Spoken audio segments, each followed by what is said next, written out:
Hey guys, I'm Amrita Agarwal from Amrita Agarwal coaching centre. आज मैं आपके लिए एसएससी सीजीएल 2016 में आया हुआ ये क्वेश्चन लेकर के आई हूँ, जो कि स्टूडेंट के द्वारा पूछा गया है और ये बहुत ज़्यादा इंपॉर्टेंट क्वेश्चन है, बहुत इंटरेस्टिंग क्वेश्चन है। और ये क्वेश्चन आपके अपकमिंग एग्जाम के लिए बहुत ज़्यादा इंपॉर्टेंट है। मैं आपको इस क्वेश्चन के सॉल्यूशन के साथ इससे रिलेटेड जितने क्वेश्चंस बन सकते हैं वो सारे क्वेश्चंस को भी एक्सप्लेन करूँगी, और साथ में ये सारे क्वेश्चंस को सेकेंड्स में कैसे सॉल्व किया जा सकता है वो तरीका बताऊंगी। मीन्स आपको इस वीडियो में इससे रिलेटेड हर एक पॉइंट अच्छे से क्लियर समझ में आ जाएगा, और जो आपके अपकमिंग एग्ज़ाम के लिए इम्पॉर्टेंट होगा। तो अगर आपका भी कोई क्वेश्चन है तो आप मुझे कमेंट बॉक्स में पूछ सकते हैं, मैं इसी तरीके से आपको भी इसका सोल्यूशन दूंगी। और मैं आपको बता दूं कि मैं जल्दी ही शॉर्ट्स वीडियो भी लेकर के आ रही हूं, जिसमें कि अच्छे क्वालिटी के क्वेश्चंस होंगे, जो कि शॉर्ट फॉर्मूले के साथ या शॉर्ट ट्रिक के साथ आप सेकंड्स में सॉल्व कर सकते हैं। तो जैसे कि आप सब लोगों ने प्रिपरेशन कर रखा है या प्रिपरेशन कर रहे हैं, तो आपको प्रैक्टिस की भी ज़रूरत है। तो वो सारे शॉर्ट्स वीडियो से आपको अच्छी प्रैक्टिस हो जाएगी। और कंसेप्ट क्लियर करना है तो लॉन्ग वीडियो तो आपके लिए मैं बना ही रही हूँ। तो लॉन्ग वीडियो जैसे बनता आ रहा है वैसे बनता रहेगा।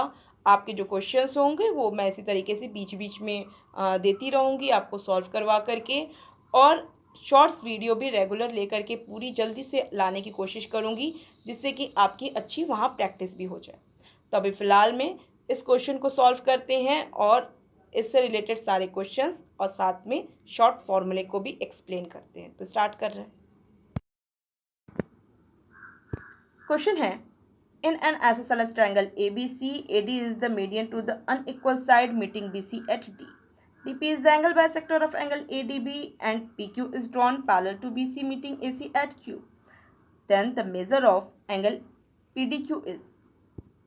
क्वेश्चन आपसे कह रहा है कि एक आइसोसेलेस ट्रायंगल ABC है जिसमें AD मीडियन है और ये अनइक्वल साइड BC के पॉइंट D पे ये AD मीडियन बन रहा है। और आपको पता होना चाहिए कि जब ट्रायंगल ABC एक आइसोसेलेस ट्रायंगल है जिसमें कि आपको BC साइड अनइक्वल साइड के रूप में दिया है, तो ऐसे में AB साइड AC के इक्वल होगा, क्योंकि किसी भी आइसोसेलेस ट्रायंगल के दो साइड्स आपस में इक्वल होते हैं। जब BC अनइक्वल साइड है तो इसका मतलब AB साइड AC के इक्वल होगा। ठीक है, और इसका आपको मीडियन दे के रखा है AD। आगे आपसे कह रहा है कि DP is the angle bisector of angle ADB। आपसे कह रहा है कि DP एंगल बाइसेक्टर है एंगल ADB का। आपको एंगल ADB का DP एंगल बाइसेक्टर के रूप में दिया है और आपसे कह रहा है कि PQ is drawn parallel to BC meeting AC at Q। आपको PQ, ये PQ साइड पैरेलल दे के रखा है BC के। आपको PQ साइड BC के पैरेलल दिया है और आपसे कह रहा है कि बताइए एंगल PDQ, ये एंगल PDQ ये एंगल कितने डिग्री का होगा। आपको ये एंगल फाइंड आउट करना है। तो देखिए, ऐसे क्वेश्चंस बहुत ज़्यादा इंपॉर्टेंट है आपके एग्ज़ाम के लिए। मैं आपको वो तरीका बताऊंगी जिससे कि ये क्वेश्चन या इससे मिलता जुलता क्वेश्चन भी आपके एग्ज़ाम में आए, तो जस्ट क्वेश्चन पढ़ के आप सही आंसर पे टिक लगा सकें। तो देखिए, आपको पता होना चाहिए कि जब भी आप कोई आइसोसेलेस ट्रायंगल या इक्विलैटरल ट्रायंगल लेते हैं जिसमें कि ये दो साइड्स आपको इक्वल मिलती है, और ऐसे में जब आप इसका मीडियन लेंगे जो कि सामने वाले साइड को दो इक्वल भाग में बांटेगा, तो ये जो मीडियन होगा ये अपने आप में परपेंडिकुलर भी होगा। ये चीज़ आपको पता होनी चाहिए। उसके पीछे का रीज़न ये होता है कि जब ये साइड इसके इक्वल है और मीडियन की वजह से ये साइड इसके इक्वल मिली और ये कॉमन साइड है ही, तो ऐसे में ये दो ट्रायंगल्स आपको कॉन्ग्रेंट मिले साइड से, और ऐसे में इसके करस्पॉन्डिंग एंगल्स इक्वल मिलेंगे, जिससे कि ये एंगल इसके करस्पॉन्डिंग बनेगा जो कि आपस में इक्वल होगा, 90 डिग्री का होगा। तो इसका मतलब क्या हुआ, इसका मतलब ये हुआ कि जब आपको ए बी साइड ए सी के इक्वल दिया है तो ऐसे में आपको ये जो ए डी ये मीडियन दे के रखा है, ये मीडियन अपने आप में परपेंडिकुलर भी है। ठीक, जब ये परपेंडिकुलर है और ऐसे में अगर मैं ये यहाँ पे ये जो साइड आप देख रहे हैं, ये साइड बेस में इस साइड के पैरेलल यहाँ पे कोई साइड ले लूँ। ठीक, तो जब मैं यहाँ पैरेलल कोई साइड ले लूँ तो ऐसे में ये एंगल इसके इक्वल होगा, क्योंकि किसी भी पैरेलल साइड के जो करस्पॉन्डिंग एंगल्स होते हैं वो आपस में इक्वल होते हैं। और अगर मैं इस एंगल को देखूं तो ये भी 90 डिग्री होगा, क्योंकि आपको यहाँ पे अल्टरनेट एंगल्स भी इक्वल मिलेंगे जो कि 90 डिग्री के होंगे, या सम ऑफ को इंटीरियर एंगल किसी भी तरीके से आप लेंगे तो आपको 90 डिग्री ही मिलेगा। तो इस प्रकार आपको ये सभी एंगल्स 90 डिग्री के मिल गए। अच्छा, आप एक बात सोचिए, जब आपको ये साइड इसके इक्वल दिया है, ठीक, ये इसके पैरेलल है ही, आपको पता है जब पैरेलल है तो ये जो साइड्स हैं ये रेशियो में हो जाएंगे, मीन्स आपको मिलेगा ये साइड अपॉन ये साइड इक्वल टू ये साइड अपॉन ये साइड। और जब ये दोनों साइड्स इक्वल हैं तो ऑटोमेटिक आपको बचा हुआ ये दोनों साइड इक्वल मिलेगा ही मिलेगा। तो इसका मतलब क्या हुआ कि आपको ये साइड इसके इक्वल मिल रहा है, क्योंकि ये जो PQ है ये पैरेलल है BC के। ठीक है, जब PQ पैरेलल है BC के तो इस वजह से आपको AP इक्वल मिल रहा है AQ के, और आपको यहाँ पे ये एंगल्स 90 डिग्री मिल रहा है। अच्छा, एक बात आप ध्यान दीजिए कि जब आपको ये 90 डिग्री मिल रहा है और ये साइड इसके इक्वल है, तो इसका मतलब क्या है कि ये दोनों साइड भी आपस में इक्वल होगा, क्योंकि यहाँ पे ये जो परपेंडिकुलर बन रहा है, ये यहाँ पे जो आपको परपेंडिकुलर का काम कर रहा है तो ये परपेंडिकुलर अपने आप में मीडियन भी होगा, जिससे कि ये दो साइड्स भी आपस में आपको इक्वल मिलेंगी। अब थोड़ा सा आप एक और ध्यान दीजिए कि जब आप इस ट्रायंगल PQT इस ट्रायंगल को देखिए, जिसमें कि आपको ये जो PR साइड RQ के इक्वल मिल रहा है, ये साइड आपको इसके इक्वल मिल रहा है और साथ में ये परपेंडिकुलर भी मिल रहा है। तो इसका मतलब क्या हुआ? इसका मतलब ये हुआ कि आपको ये जो PD साइड है, ये PD साइड इक्वल मिलेगा DQ के। ऑफकोर्स आपको जब कोई ट्रायंगल में आपको ये परपेंडिकुलर मीडियन का भी काम कर रहा है, ये साइड इसके इक्वल बन रहा है और ये परपेंडिकुलर है, तो ऑफकोर्स ये साइड इसके इक्वल होगी।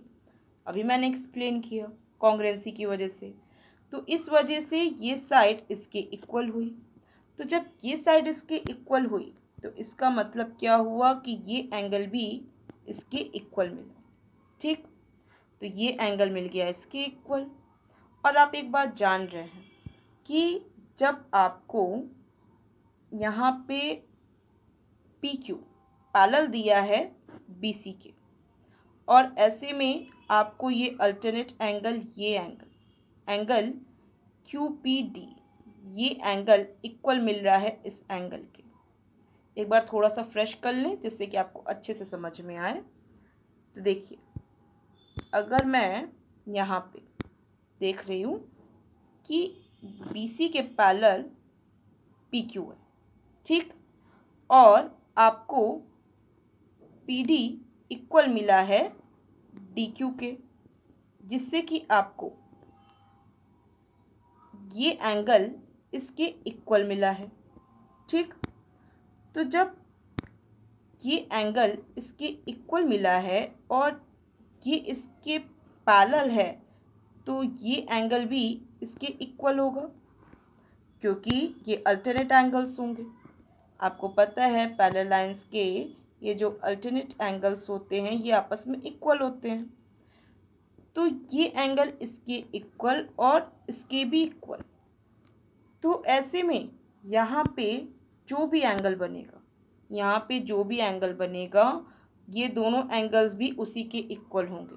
तो यहाँ पे अगर बनने वाला एंगल थीटा है, अगर यहाँ पे बनने वाला एंगल आपको थीटा मिला है, तो ऐसे में आपको ये दोनों एंगल्स भी क्या मिलेंगे, थीटा थीटा मिलेंगे। और आपको बचा हुआ ये एंगल क्या मिलेगा, आपको मिलेगा 180 माइनस 2 थीटा। ठीक है, तो आपको अपने दिमाग में रखना चाहिए कि जब भी किसी ट्रायंगल की ये दो साइड्स इक्वल हों, तो इसका जो ये परपेंडिकुलर होगा, जो ये मीडियन होगा, उस पर अगर यहाँ पे ये पैरेलल लाइंस बनी हों, तो ऐसे में इस प्रकार यहाँ पे ये जो एंगल थीटा मिलेगा वो ये दोनों एंगल्स के इक्वल होगा। ठीक है, तो ये चीज़ आपको एकदम दिमाग में फिट होनी चाहिए।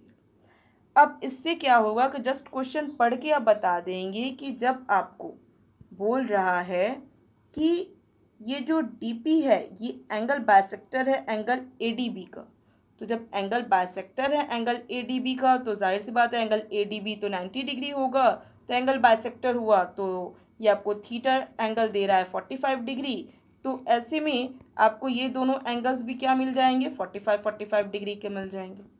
ठीक है, तो ऐसे में आपको 2 थीटा मिल जाएगा, 45 into 2 minus equal to 90 degree. तो 180 डिग्री में से मैं 90 डिग्री माइनस करूँगी, मुझे फाइनल क्या मिलेगा, 90 डिग्री मिलेगा, जो कि सेकंड ऑप्शन है। बहुत ही सिंपल क्वेश्चन था। अच्छा, मान लीजिए कि आपके क्वेश्चन में आपको कह रहा है कि ये एंगल मतलब सब चीज़ यही रखा है, आपको क्या कह रहा है कि ए बी साइड ए सी के इक्वल है और ये जो ए डी है ये मीडियन है, तो मीडियन है तो परपेंडिकुलर हुआ ही।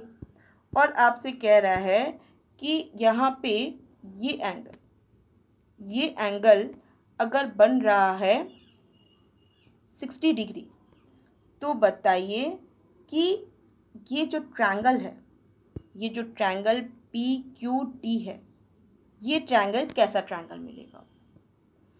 तो आप जान रहे हैं क्योंकि ये साइड इसके इक्वल है, ये परपेंडिकुलर है और ये इसके पैरेलल है, तो ऐसे में आपको ये एंगल जो 60 डिग्री मिला है वो ये एंगल 60 डिग्री और ये एंगल 60 डिग्री के इक्वल होगा। मीन्स ये दोनों एंगल आपको जब 60 डिग्री मिलेंगे तो बचा हुआ ये जो ये एंगल होगा, ये बीच में ये एंगल भी 60 डिग्री मिल जाएगा। मीन्स ये जो अंदर ट्रायंगल मिलेगा आपको ये इक्वलैटरल ट्रायंगल मिलेगा। तो आपको क्वेश्चन बदल भी सकता है, तो जब भी कुछ भी चेंज लाए अपने क्वेश्चन में आपको कोई कन्फ्यूज़न नहीं होगा। आप जस्ट क्वेश्चन पढ़ के बता देंगे कि जब आपको यहाँ पे कोई भी एंगल थीटा दे के रखेगा तो आपको ये दोनों एंगल्स भी थीटा थीटा एंगल ही मिलेंगे। कोई कन्फ्यूज़न नहीं है। मैं उम्मीद कर रही हूँ कि आपको हर एक पॉइंट क्लियर समझ में आया है। किसी को किसी पॉइंट पे डाउट लगेगा तो आप मुझसे ज़रूर से कमेंट बॉक्स में पूछिएगा, मैं क्लियर करूँगी। और ये वीडियो बहुत ज़्यादा आपके एग्ज़ाम के लिए इम्पॉर्टेंट है, आपके एग्ज़ाम में पूछा हुआ क्वेश्चन है। तो अगर आपको ये वीडियो पसंद आया तो आप इसे लाइक कीजिए, और आप चाहते हैं कि मेरे अपकमिंग वीडियोस आप तक ईजिली पहुँचे तो इसके लिए आपको मेरे चैनल को सब्सक्राइब करना होगा। और आपका अगर अपना भी कोई क्वेश्चन है तो आप मुझे कमेंट बॉक्स में पूछ सकते हैं, मैं आपको इसी तरीके से वीडियो बना के क्लियर कर समझा दूँगी, जिससे कि आपके तैयारी में और ज़्यादा अच्छा हो जाएगी तैयारी। तो थैंक यू।